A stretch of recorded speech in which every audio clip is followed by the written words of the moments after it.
Welcome to another episode of Money You Should Ask. I'm your host, Bob Wheeler, and in this episode, we're going to explore, question, examine, converse, dig deep, expose, laugh, and cry about the money beliefs, money blocks, and life challenges of our next guest. Turn up the volume, listen, learn, and laugh. Our next guest is John Davis. He is an internationally known keynote speaker, comedian, fight director, stuntman, college professor, artistic director, comedy sword fighter, and action hero. He's traveled extensively throughout the world, speaking to audiences of all ages and all backgrounds. He's done over 4,000 live performances. John inspires you to set and reach your maximum potential and awaken your inner action hero. John, it is so awesome to have you here. I so appreciate you coming on and joining the show. I'm so happy to be here. I'm really excited to get into this and have some fun with you guys. So you call yourself a corporate action hero. Tell me a little bit about that. All right. Well, before we get into that, let's first explain the difference between an action hero and a superhero. Awesome. That was going to be my next question, but all right, jump in. Right.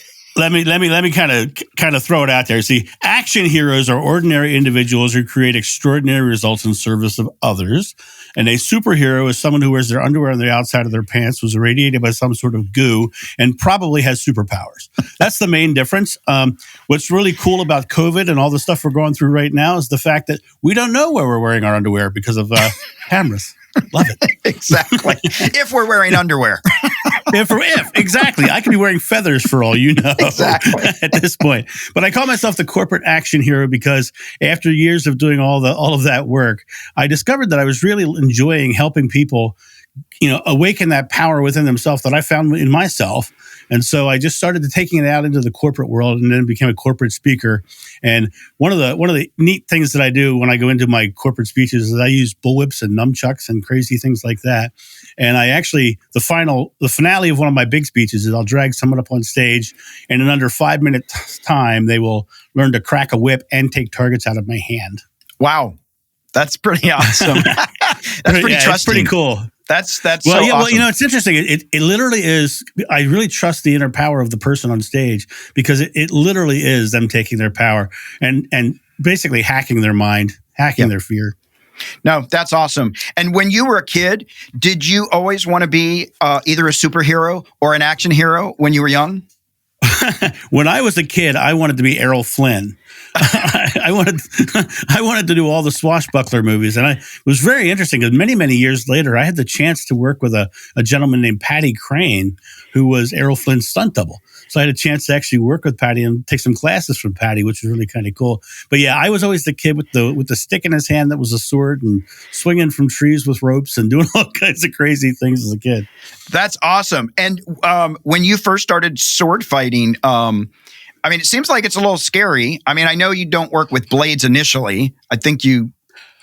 Well, the way it worked for me is I actually first got drugged to a Renaissance festival many years ago. And for those of you guys who don't know what a Renaissance festival is, that means people are somewhere wearing tights and living in the woods. Anyway, the idea was that I got drugged to a Renaissance festival and ended up liking it so much that I started doing them. Okay. And I met two guys who were two of the top fight directors in the world. And they immediately threw me into a live combat chess match.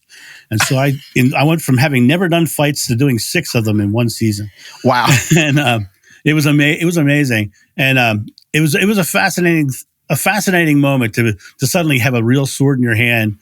But there in stage combat, there's many safeties to keep you in place: distance, placement, timing, communication, and those things really keep you safe. But there are times. I mean, if you look at my face, you can't see it in this camera, I'm sure, but there's a broadsword scar, there's a rapier scar, there's a nunchuck scar, and I said that to another fight director friend of mine. He says, "You should stop parrying with your face." Hey, we all have different ways. Yeah. You got to do what you got to do. Now, were you an only kid? I was number 6 of 7 of a good Catholic family. Oh, there you go. Yeah, I grew up as the baby for 14 years. Then this little punk came along that took that role away from me because it's always good to be the baby of the 6 kids. That's but right. Number 7 came along and it was like, I wanted to just smack that kid around. Only kidding. I don't smack kids. No, I have. Everybody assumed we were Catholic because there were 5 kids in my family, and but we just like to go to Catholic Mass for Christmas and drink wine. So I think that's why they thought we might be Catholic. Well, that makes you Catholic in the most sense, right? But we had that same thing when number 5 came along. Number 4 was like, hey, wait a minute. I had the good spot. Right. It's true. It changes everything. When I had my son, I only have one, and I kept saying we should have a second. And then my wife and I split, and I was like, I think it's probably good that it was only one, because then he gets more focus. He doesn't have to struggle with the sibling rivalries. Exactly. Well, now growing up in a big family, did your parents talk about money, or was there? That is a great topic, because my parents were children of people who went through the Depression. And they came out with a massive lack mentality. Yep. And so my parents had a massive lack mentality, which made us all have a massive lack mentality, because that's handing that mindset down, And it wasn't until many, many years later, when I was able to change my mindset about money, that money started to come. Yeah. Another thing is, when you're in a lack mentality, it's not just the mentality of lack. It's your mentality of how you value yourself as well. Absolutely. And when you change your perception of value about self, the value starts to come. Absolutely. And I want to jump into that a little bit more, but I'm curious, with knowing that your parents had that limiting belief, did you get an allowance? Did you have to do chores? Did you have to pitch in? Obviously, in a bigger family, everybody's got to pull their weight. Yeah, we had no allowance. We all had to find work early as possible. I had a paper route young. Mm-hmm. And the fact that we had so many kids, Christmases and all those things were tough for the family. My father was a plumber. My mother was, she actually worked for the church itself. She had her master's degree in liturgy and was head of liturgical doctrine at our church. Okay. So we had a lot of Catholic stuff going on. Yeah. And we used to call her Saint Joan, because she always started her prayers, as long as I'm in the neighborhood. But the thing was that mentality was not only handed down in the words that they used, but in the actions they used, the way they raised us. So I literally was a paper boy at a very young age. And then I had a job as a stock clerk at a store all through high school and the latter part of junior high, mm-hmm. And then when I finally got out of high school, I still had the lack mentality. I didn't actually change my mentality about money and realize my value of what I was bringing to the market until much later, when I started breaking myself free of their beliefs and started really taking control of my own beliefs, mm-hmm. which is a huge factor in success.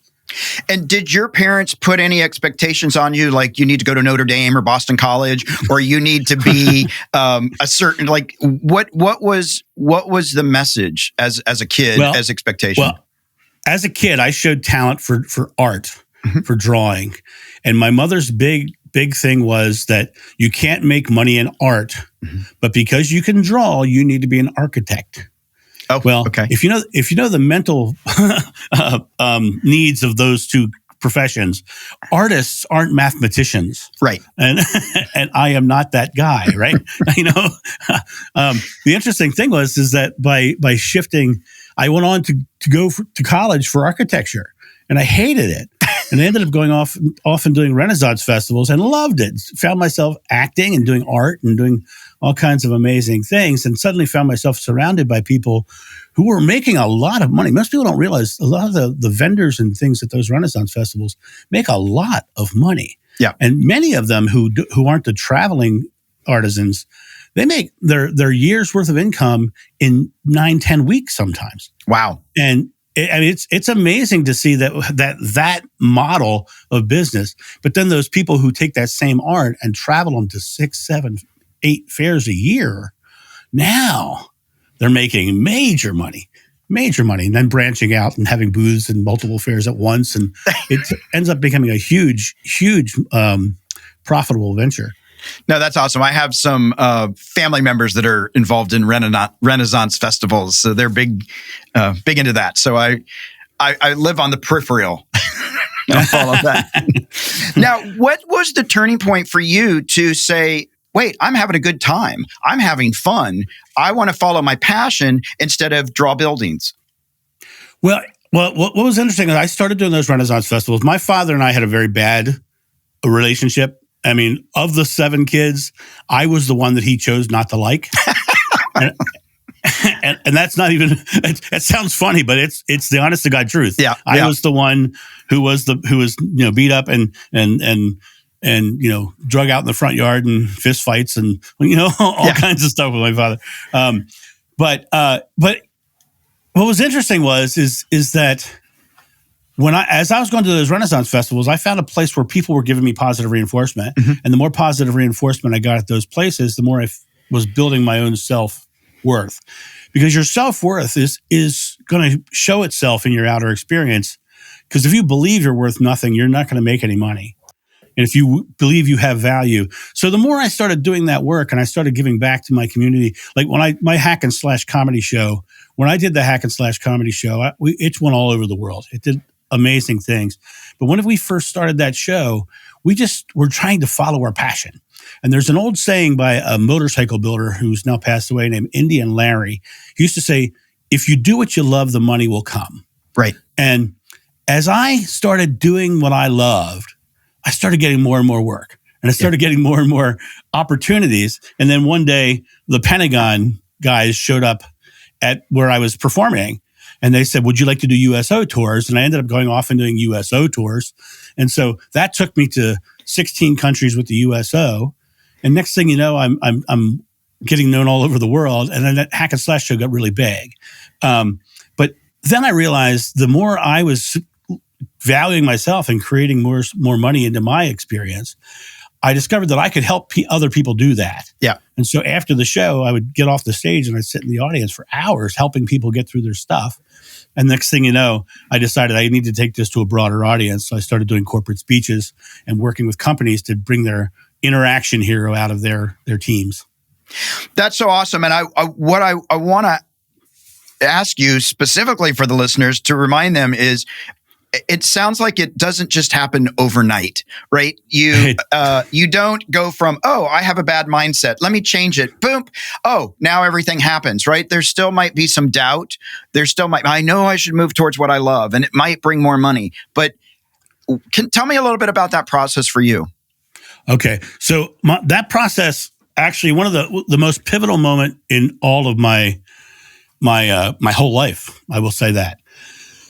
As I said early on, I wanted to be a stuntman. I wanted to be a fight director. I wanted to do those fights going to the Renaissance festivals. At 22 years old, I was helping someone unload a box of clay from his van, one of those artisans who's a potter. Yeah. And when I twisted and turned, my upper body separated from my lower body, and I was collapsed and was paralyzed. Wow. And ended up in the hospital. And in the hospital, a doctor told me that you're done. Your career's over. You'll never have a physical career. You have spina bifida occulta, and basically that means 3 of my vertebrae never formed properly at birth, and you don't have the physical back that can do the job that you want to do. And I ended up read a book called The Tao of Jeet Kune Do by Bruce Lee, and there was a thing in there about mental flexibility. And as I started dealing with the mental flexibility of my scenario of what I was going through, I found something really interesting that really helps break that mindset. And what it is that you only have one present moment that you're experiencing and only one present moment that you're living. That giant goal that you've set for that financial wellness and that wealth that you're looking for is a giant goal. But that goal is not going to magically appear in your present moment. That goal is only going to happen when you take small, successful present moments. The tough part that people have is that their past is nothing but a stack of memories of present moments. And in your present moment, if you're thinking about lack and poor and all those things, you're just creating this subconscious belief behind you that is telling you that you're poor. And that's what my parents were handing down to all of us as kids. But the interesting thing was you can change that subconscious belief by staying firmly present and just doing successful things. And if you can do that, then you start stacking those present moments behind you. And what's really interesting about changing the subconscious belief is once you've changed that belief, or even when you haven't changed that belief, whatever you have in your subconscious belief is something that you're believing in the present moment. And that present moment is the subconscious belief is going to help you achieve it. So say, for instance, if you decided you wanted to buy a car and suddenly, You chose the kind of car you wanted, and suddenly you started seeing that car everywhere because you chose that car, right? Right. Well, that's your subconscious mind kicking in to help. So if you're consciously thinking about being poor or lacking money, then your subconscious belief is going to show you reasons to believe that. So by staying here in the present moment and stacking present moments that are successful, small little moments, by stacking them up, they build, and they build up behind you as a new subconscious belief.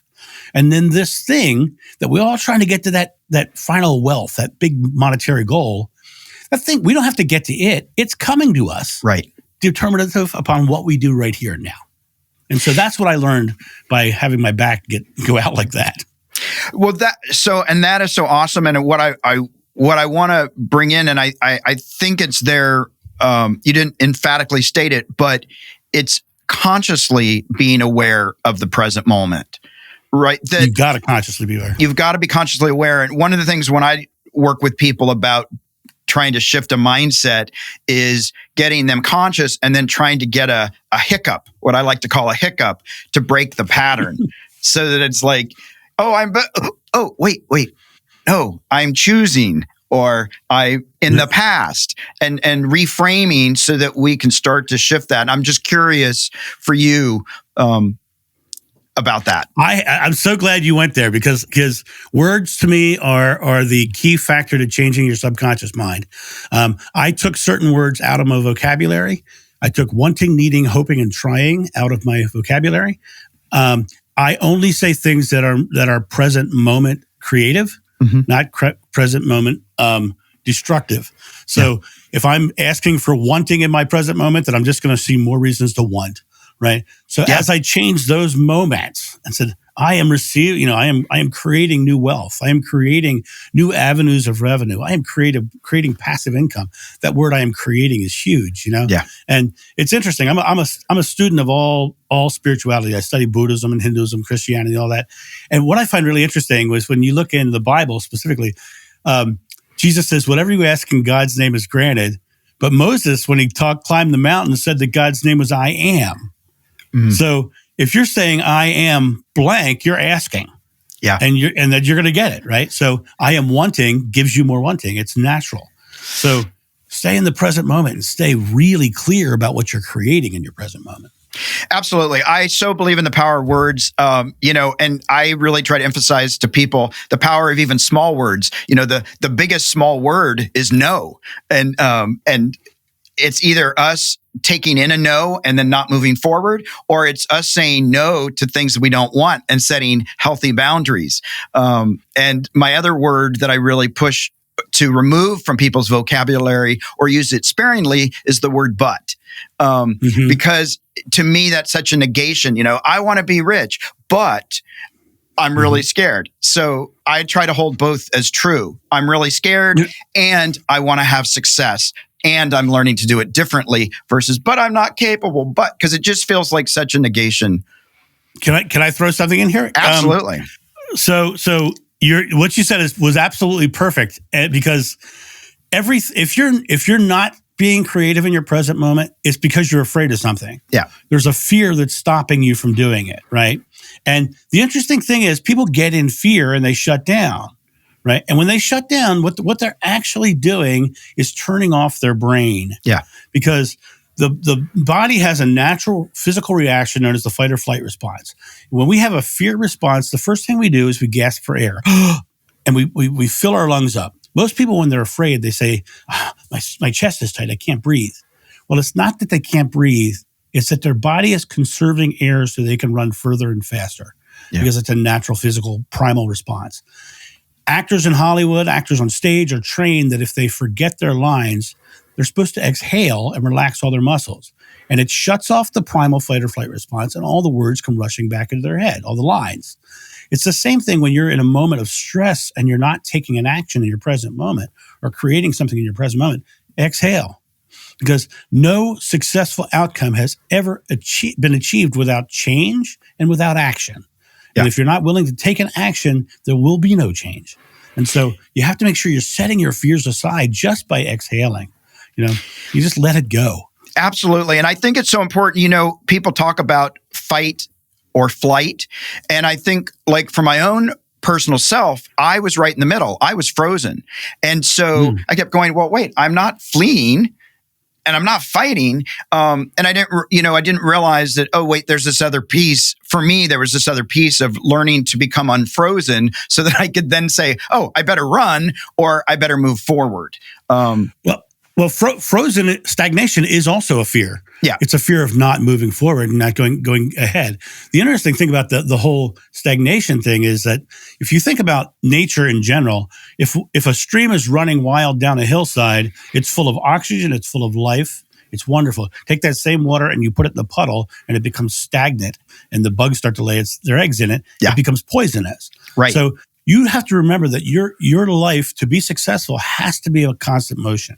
You have to constantly be setting new goals, striving for new things. I've known a lot of people who have, quote unquote, become successful because they set a monetary figure. Right. And then they got there and they lost it all because they didn't set a new goal. They didn't set a new direction because that momentum, that goal setting and that action towards a goal is what keeps you moving and it keeps you more successful. Yeah. And I'm wondering, in terms of success, and I don't know if it's just the US, I know that I was socialized to be my accomplishments, that my value is based on how much is in my bank account. So if I don't meet that minimum balance, then I have no worth. And I don't know that that's culturally true in other countries. You've been around the world a bit. And, I don't know that the goal should be, at least for me, to be really, really rich. And for a lot of people, it's like, I need to get $2 million without understanding the why. I think setting a monetary goal is the biggest mistake you can make in your life because the reality of it is that when you look at what you want from success, it's really freedom. You want to be free to live where you want to live, free to have the car you want to have. You want to, free to not have debt, free from debt, right? So you're really looking for a life where you don't have to worry about anything. That's really all success is. Yeah. So I know some people who are the happiest, most lovely, wonderful people in their life who feel completely successful, but they have nothing. Yeah. And it's not about their money, it's about their mindset. But the interesting thing is you can have both. As long as you're staying in that space of I am free and I am going to achieve. I'm okay. I'm going to go for that. You can set a monetary figure, but I say, why don't you just aim for more, aim for abundance, aim for, whatever that is, because setting the monetary figure creates a deadline. It doesn't create a thing to keep striving towards, Absolutely. You're going along, you get to that goal and now you have to go, okay, I have to rethink everything because I got there, just keep moving. Keep moving. And when you talk about freedom, for me, this feels important. We want freedom. We want to be able to live where we want and all those things. But you also earlier talked about how you were in community in the Renaissance festivals and you were getting reinforcement. And so having freedom, but what's the importance? How important is community? Oh, community is everything. It's the one thing that when I was lying in that hospital bed, it was the one winning thing that really became very clear is the fact that we're not in this alone. A lot of times when I'm on stage and I'm talking to my audiences, I say, guess what? I got a big secret for you. Somebody in this room is smarter than you. And they go, and guess what else? When I just said that, somebody just thought of you. And the reason is because not all of us, not one of us in this room has all the answers. Right. We all have our bits and pieces and parts, and it's us working together dynamically that comes together to get it. Like I said earlier, I'm not a mathematician, but I know some great accountants. And I work with my teams, right? Right. I work with what I have to work with. And so I surround myself with people who are amazing. I got off the phone this morning with my good friend, Dan Thurman. Dan was the president of the National Speakers Association last year. And he is a world-class motivational speaker. And I lean into Dan for advice and about my speaking career all the time. Because I know he's part of my team, and my son, he's 17 years old. That boy has taught me more about life lessons than anything else.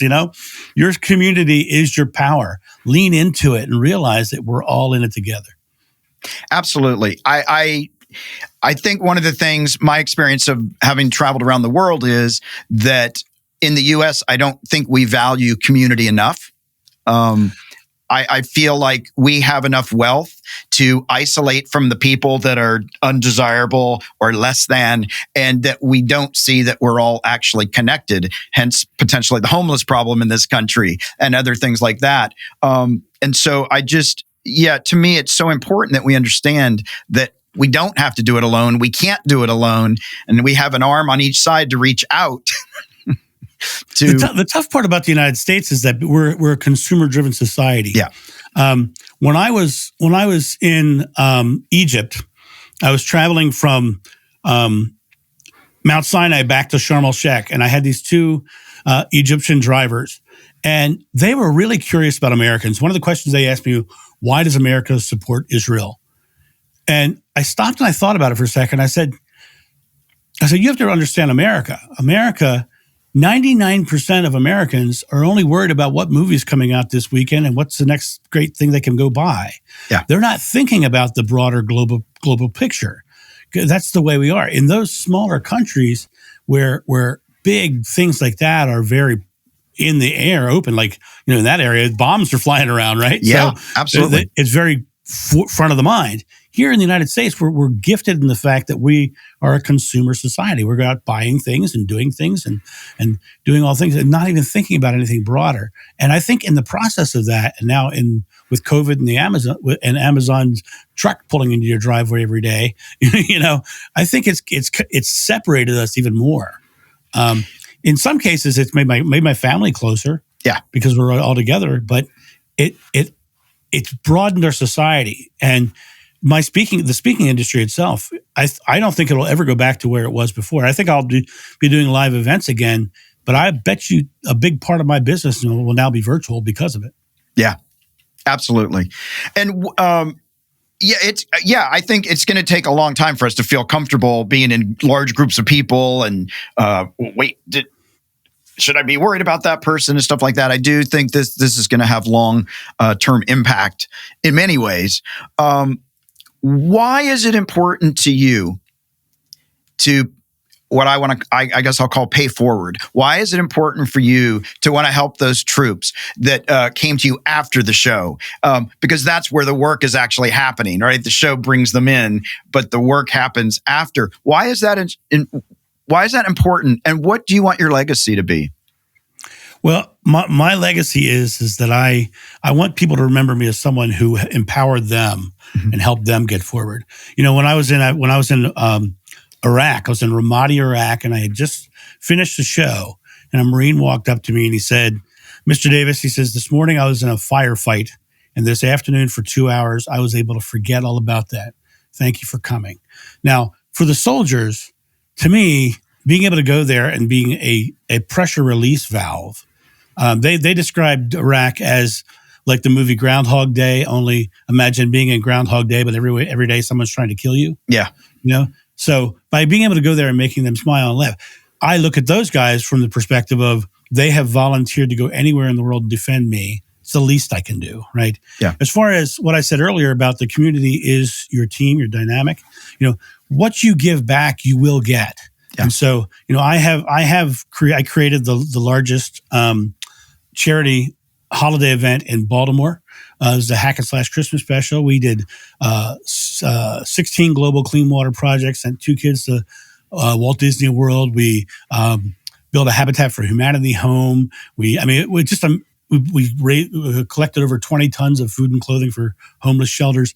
It wasn't looking for any glory or any fame from that. It was about literally trying to give back to our community because we have gotten so much from it. Your success is determinative upon all the people around you. Yeah. And the more you can give back, the more they're willing to help you as well. It's really important that you give back to your community and to create a better environment for all of us. Yeah, I can't disagree. I totally believe the importance of paying it forward and the importance of community, and doing it for the act itself, not for the recognition. It's the old expression, you get what you give. Yeah.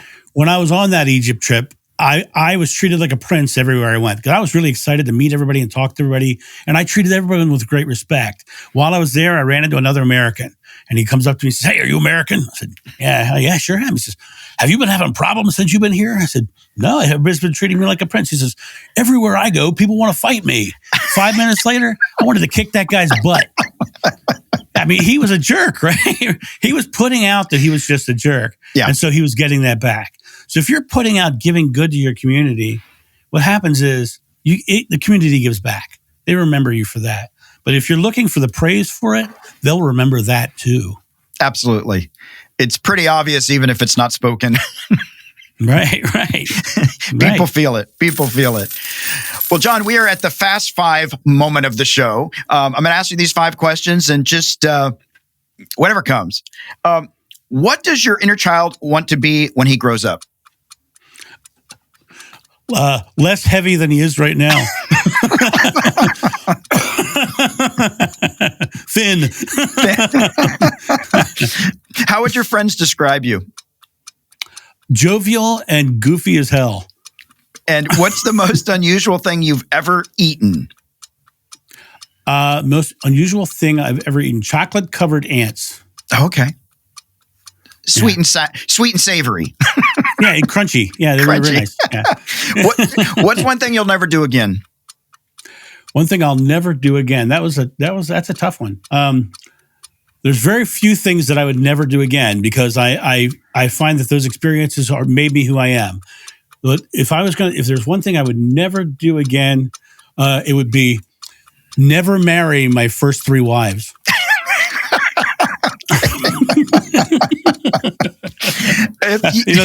They call me Triple X because I've got 3. That's hilarious. If you had to describe yourself as an animal, which one would it be? The sloth. The sloth. Nice and slow and easy and taking things as they come. That's and they get to sleep about 20 hours a day, I think. It's something like that. I love it. Not a bad life. Oh, yeah, man. Not bad.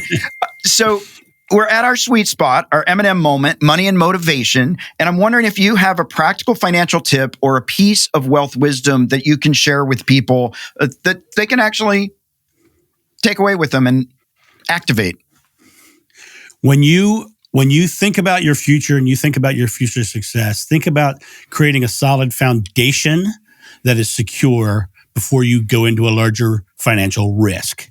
For me, I'm leveraged in AAA stocks. I'm leveraged in treasury bonds, and I'm leveraged in beach rental properties because those are very secure and they're yielding me a really good return. But when I also go out into those riskier investments, I have a solid foundation to always fall back on. Yeah, that's awesome. And I think for people out there investing, always remember, don't invest money you're not willing to lose because it is a risk. It's an investment. And that's just something that my brother-in-law taught me early on. And I've always remembered if I'm gonna risk it, no, I'm willing to lose it. But normally it's worked out really, really well. So, but yeah, if you're not willing to lose it, then don't get in the game. Exactly.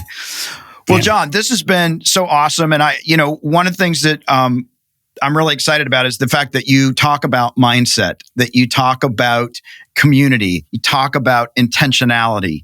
And whether it's getting a new house, whether it's having $1 million in your bank account, it's not about setting that monetary goal, but more about the what's beneath that. And just really facing fears. I think for me, that was a big thing in my life, was moving towards things that scared me to find out if it would kill me. And then I'd like, oh, I didn't die. Right. Let me go to the next thing. And right. And I think for a lot of people, makes you stronger.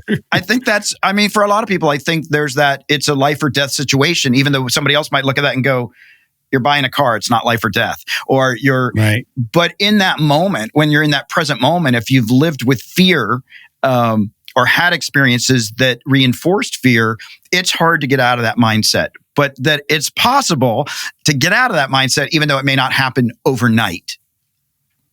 Right, exactly. And that mindset you're talking about is I do the 5 F's, which is hacking your mindset for achievement, for success. And that to me is the process that I came up with through my work as well. And I want to make sure I give your audience that today, if I can. Absolutely. You've got the F5 system that they can download. Absolutely. And it's a free download. The link that Bob is going to share with you guys is a free gift. Now, I say free. It doesn't even ask for your email address. You go there and you get it. The only thing I'll ask is that if you're there, and on my site anyway, look around. You're going to see daily videos that are going up, daily motivational videos. You're going to see my podcast is on there. You're going to see all kinds of other things. But get the gift, because the 5F workbook will take you through the process of hacking your mindset to get past your fears and onto success and onto the goals you're looking for. That's awesome. And I just want to tell the listeners out there that this is not available to everybody. You can't just go and find this. You actually have to have seen this podcast or one of your podcasts to be able to get this download. So I really encourage people. Only the ones I guessed on, not even my own. Oh, not even on your own. See? Not even Folks, my own. Go get this information. Where else can people find you on social media and online? Well, if the easiest way to find me is, of course, corporateactionhero.com. And if you search me on LinkedIn and all those others, Corporate Action Hero, you will find me. I am there. You search Corporate Action Hero in Google. I have multiple pages. Thank you very much. Awesome.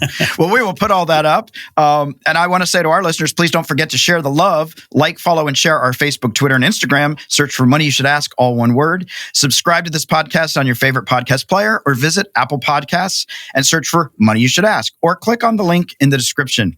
If you're watching this episode on YouTube, don't forget to like, comment, and subscribe.